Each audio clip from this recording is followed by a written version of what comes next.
Okay guys, so this is going to be a really quick sort of tutorial, well hopefully it's a quick tutorial about putting a bare metal Linux Mint install on a MacBook Air. I think this one's a 2011 model, it's an 11 inch, so it's not exactly the gruntiest machine out there. But yeah, we just want to get rid of Mac OS, put Linux on it. Mac OS is becoming a little bit slow.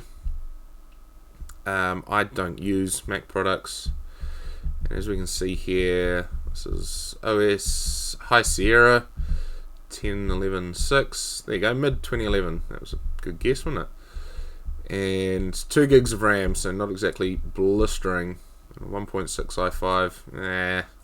Really early model i5. Does have some graphics though, such as they probably are.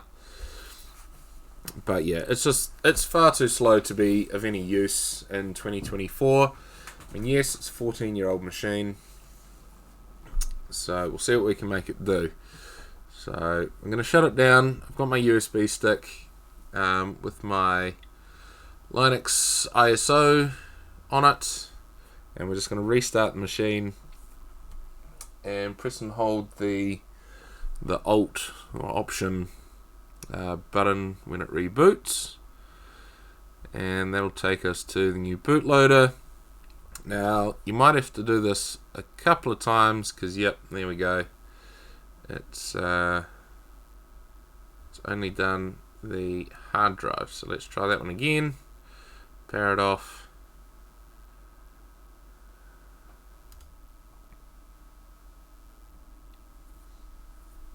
And power it on, hold down that button, fingers crossed. There we go, USB drive detected.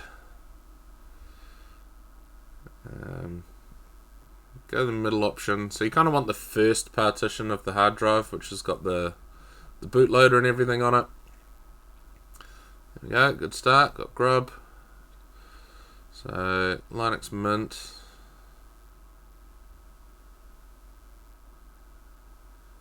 And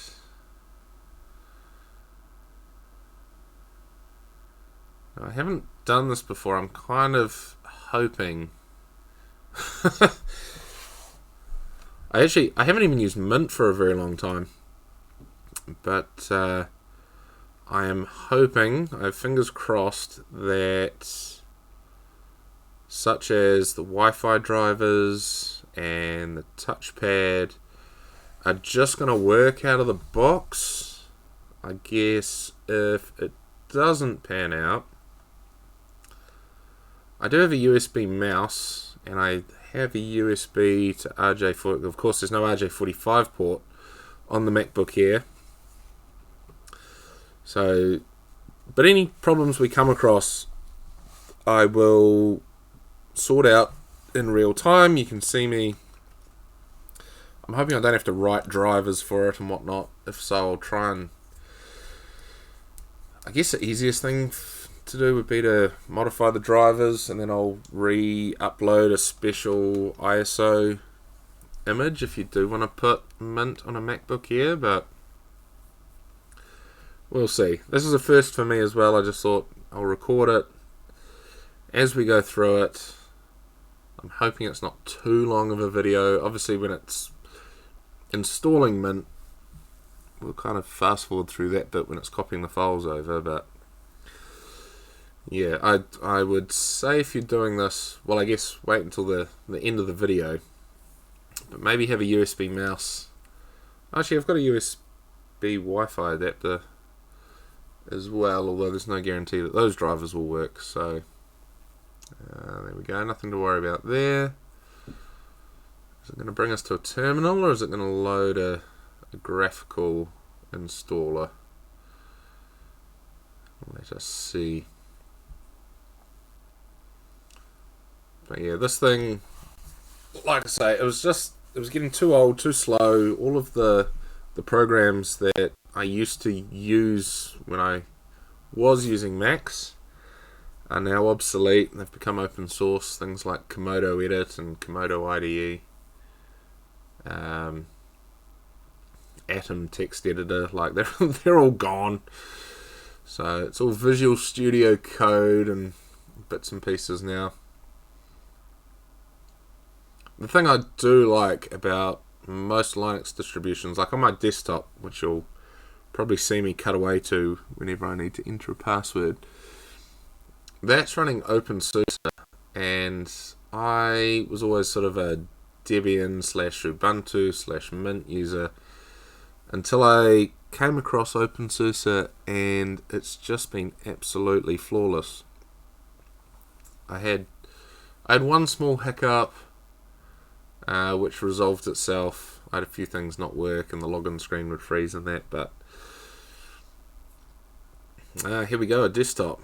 And it's looking positive. Wi-Fi networks detected, and the touchpad works, and those are definitely my Wi-Fi networks. So I know there's a lot of open source Wi-Fi hunters in my area, so you're not going to get the luxury of my password.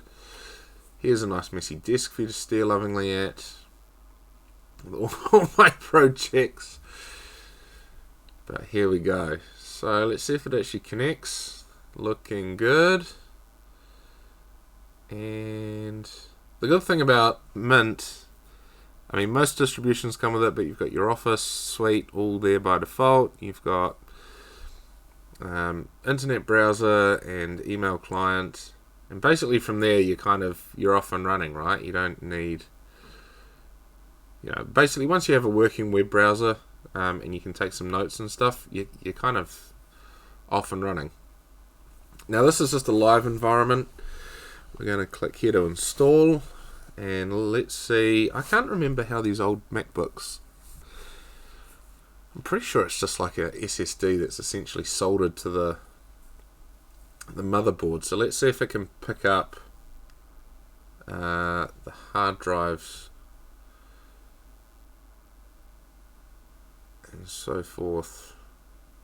First up, I mean, I for one am just stoked that the wireless just works and the touchpad just works. That has saved like an hour's worth of time, because you usually have to muck around with configuration files and it's a nightmare. And the keyboard obviously works because I could enter the password for the Wi-Fi, so that's always nice. Yeah, let's install all the multimedia stuff. So I mean, screen, keyboard, mouse, Wi-Fi all work. Like, this is an 11-inch screen, right? Probably not what you'd expect a modern... Yeah, let's erase all of this. You could probably actually... Knowing... Yeah, see, there we go. I reckon you could probably actually dual boot this as well. I don't know how Grub would handle OS X. Like, I did have a Hackintosh box, which was basically a PC that ran OS X way back in the day.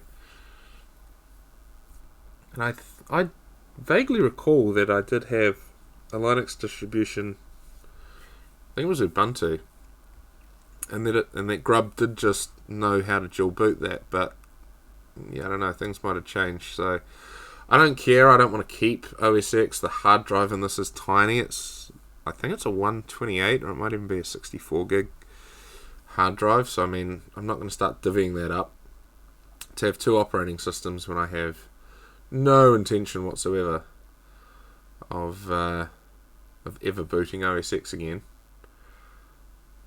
But yeah, so far it looks pretty good. It's managed to pick everything up. Skip forward through this a bit, and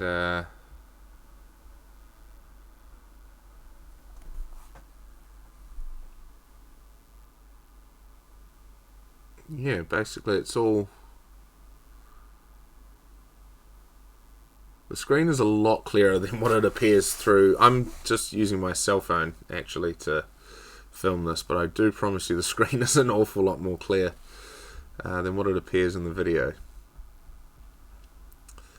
So again, this is one of the parts where you're not going to want to see all the files copy over. So let's just forego that for a second. It does recognize the battery and that it's charging. This battery is probably knackered, so I'm probably going to replace that. But yeah, let's skip forward a bit because copying these files may take a little while.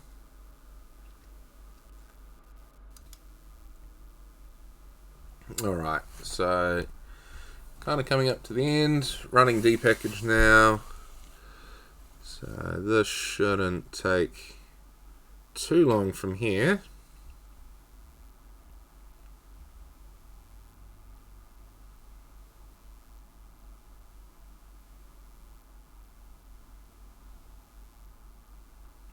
Once you see it kind of running this tail little bit is kind of, everything's actually up and running, and it's just doing a bit of cleanup really at this point. So that's always a bonus. So you can kind of be pretty confident from here that it's all gone well. It's usually at the sort of 2/3 mark where it's loading the kernels and then kind of swapping everything over. That if it's going to fail anywhere, it's pretty much going to fail there, I have found in the past. But like I say, I haven't actually used Mint for a long time. I don't know what version this is. Is this 2023 or something? I should have been paying more attention, I guess. But this was just kind of a quick... If this completely fails and I brick this machine, I'm not actually going to be all that upset about it. But we'd prefer it if it did go smoothly, of course, for everybody's sake, because there's probably a lot of people out there who would benefit from this operating system upgrade. Some log files. And then after this, it'll want us to restart the machine and take our USB drive out. There we go. No errors. Everything still appears to be working and responding, which is nice.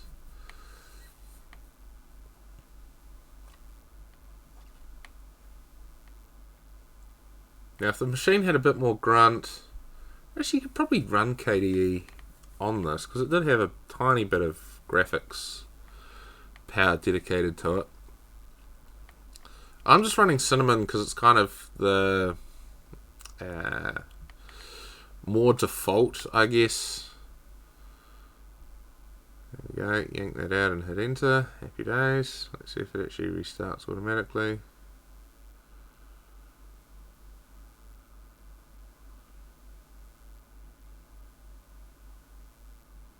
We might just power it down.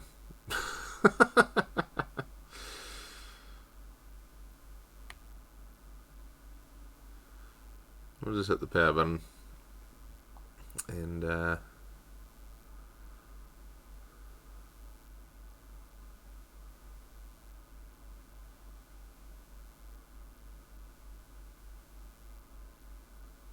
so just hung? I think we'll power it down. I've always got a process with computers: soft reboot, hard reboot, steel cap boot, in that order. But let's see.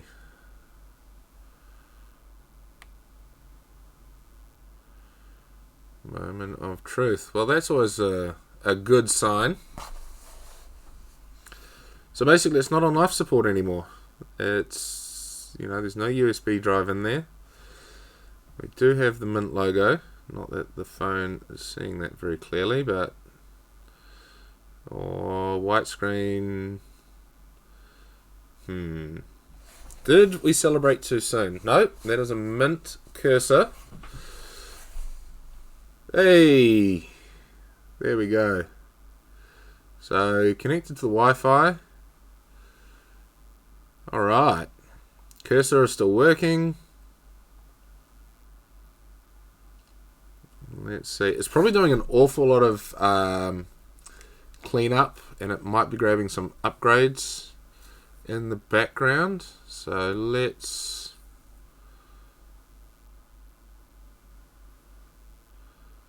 Can we reach Google? Yes. Cool.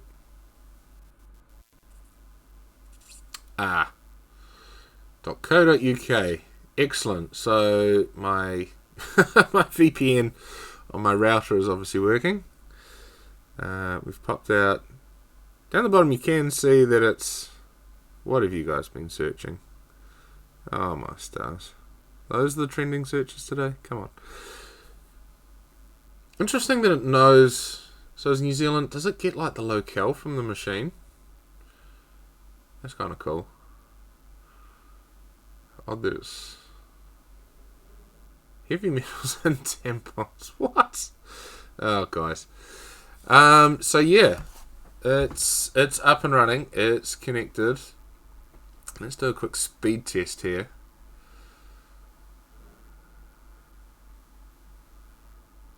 Hey, that's not bad at all. It's probably running a wee bit slow, but it's also, as you can see, it's late at night here where everyone's, got their movies downloading, and via the VPN as well. So that's not too shabby at all.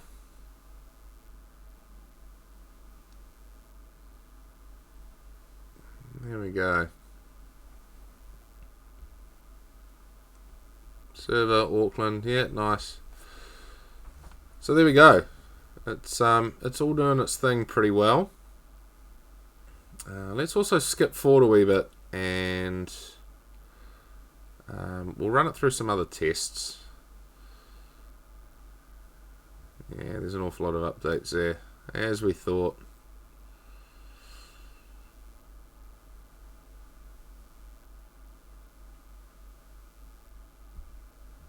Update the update manager.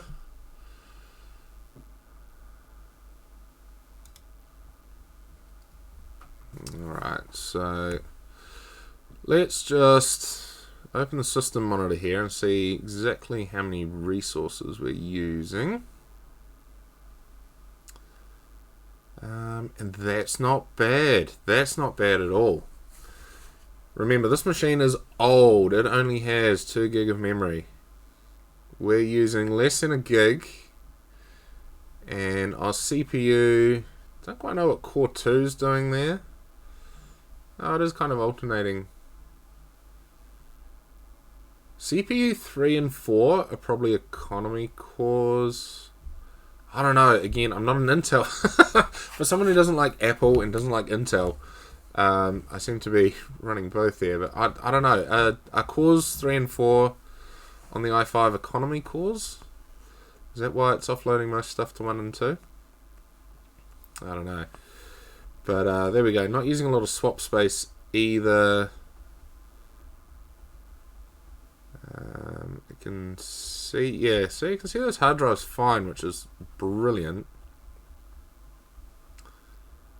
And right, so let's put it to some actual use now. See, it is still downloading packages in the background as well. So that 1 gig of RAM includes the update manager. Let's start doing stuff that we'd normally do. Write a beautiful letter to Gran.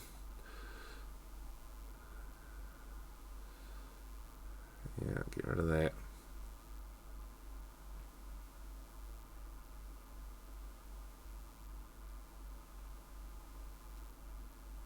And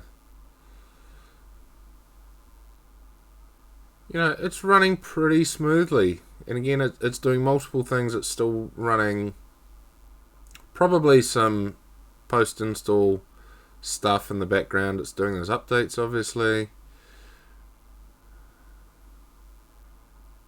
And it's running a pretty involved word processor. So yeah, it's, this is running pretty well.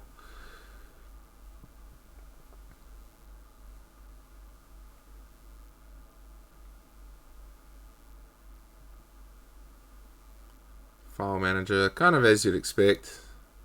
Nothing too flash here.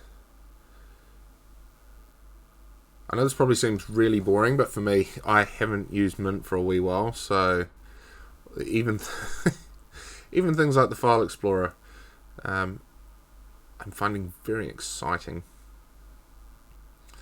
Can we see anything on the Windows network? No, that's fine. There's quite literally one Windows machine, no, two, sorry, in this whole house. So,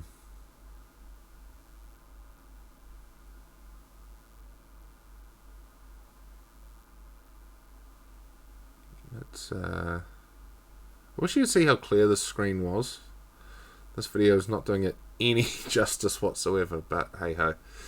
But yeah, other than that, it's got, some pretty. It's just ready to go out the box. It's being pretty responsive here.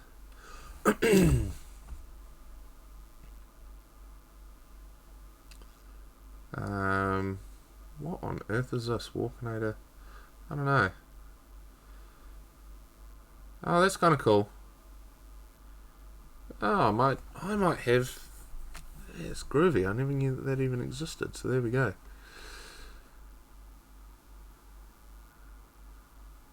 Any Bluetooth devices around? Let's see if the Bluetooth's working. Yep, nice.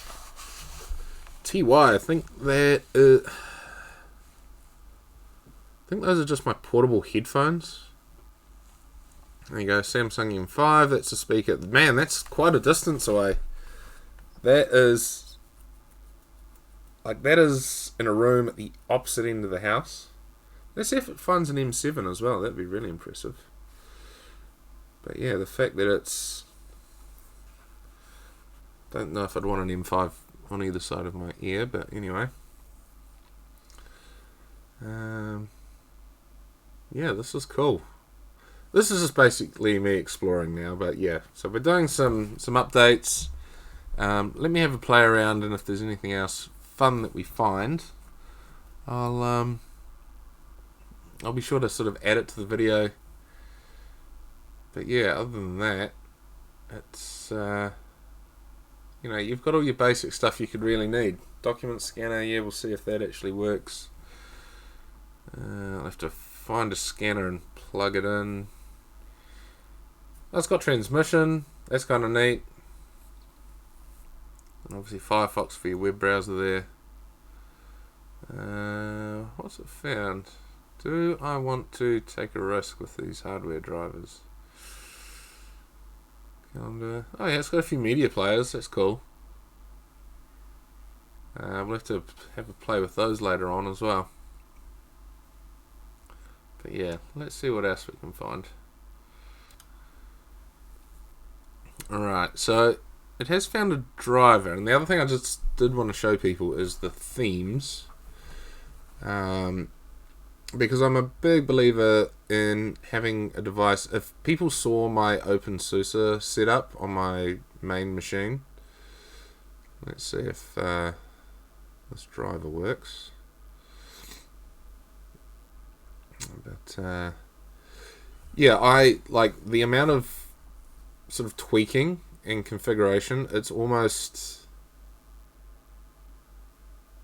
I mean, I'm sure if anybody was really into the Linux, I guess, culture, as I am, you would recognize what my PC runs, but it's pretty unrecognizable to most people. It doesn't look like most other desktops I've ever seen. But that's the beauty of it. I've got, a couple of really small animations on my machine that just kind of make it feel nice for me to use. Probably annoys the crap out of other people. But yeah, the way sort of my desktop switches And even small things like the color scheme, you know, I like dark color schemes, so I'm going to leave it as that on this particular device. It's just part of the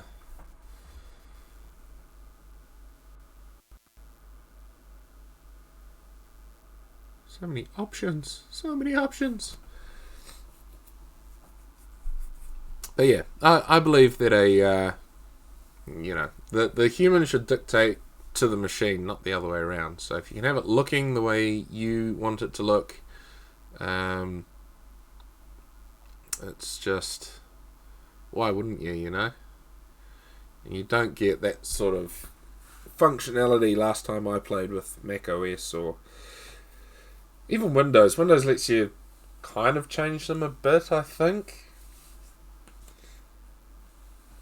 But yeah, I did just want to show people that because yeah, having your machine look the way you want it to look is I don't know. I put quite a bit of weight behind aesthetics. Obviously, it has to remain functional, but yeah. Okay, so you don't really need to upgrade those drivers. I'm nearly done with all these updates here.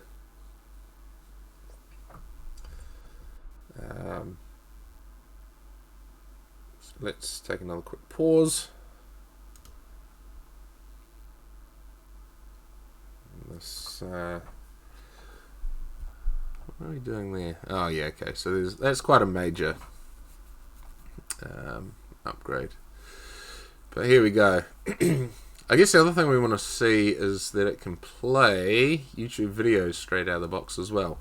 So we did install those extra codecs when we installed Mint itself, so I'm just hoping that means it'll render videos smoothly.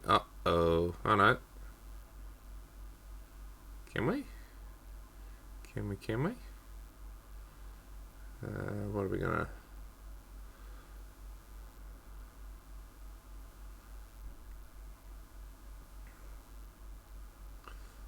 there you go. Royalty-free music, can't block me here.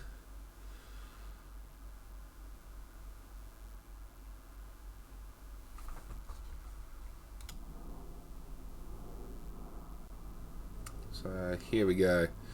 Yes, some beautiful ads. Updates are finished. We will.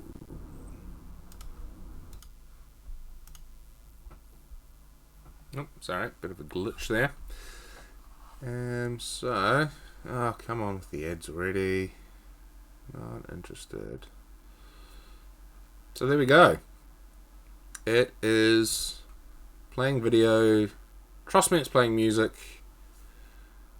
But yeah, again, right out of the box. Exactly what we want. Yes, I let it do its upgrades, I suppose. So maybe there was something in there. But, I mean, again, if you're going to install this fresh,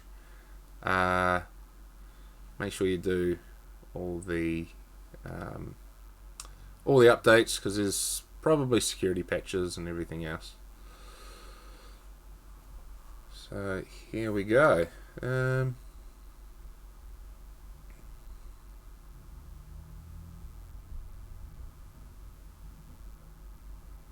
we'll have a play around again.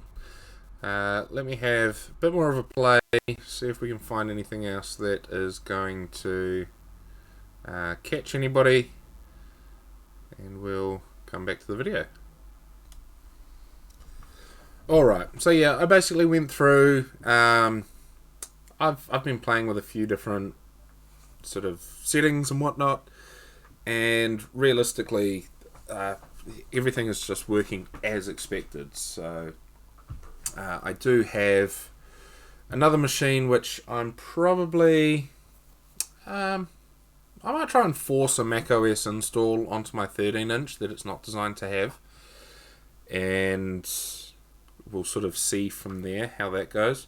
But yeah, hopefully somebody finds this useful. I thought it was going to be about a 5 or 6 minute video. Turns out we're up to half an hour. So thanks for watching. If this is going to help somebody that you know, forward it on to them, send it on to them. If you have any questions, ask them below. I'll try and answer them as best I can. But do keep in mind, I'm not much of a Mac user, and I don't actually use Mint all that often. Although this machine here, I'm actually going to. This is going to be my my grab and go machine for my sort of everyday carry pack. I've got. I'll probably make another video on it actually, but I've got a little backpack that's kind of discreet, which I just keep, obviously, what will now be this MacBook Air, now that it's running Mint, in both senses of the word. Haha, very punny. Things like my Wi-Fi Pineapple, my Mango, my Flipper Zero, all that kind of stuff. Hack RF1. All these things that I just use for sort of software development, penetration testing, security purposes, and sort of configuring. Oh, that's one thing that we'll try. We'll try and run a virtual machine. We'll try and run Windows 10 inside Mint on a MacBook Air. There you go. There's the total blasphemy for you.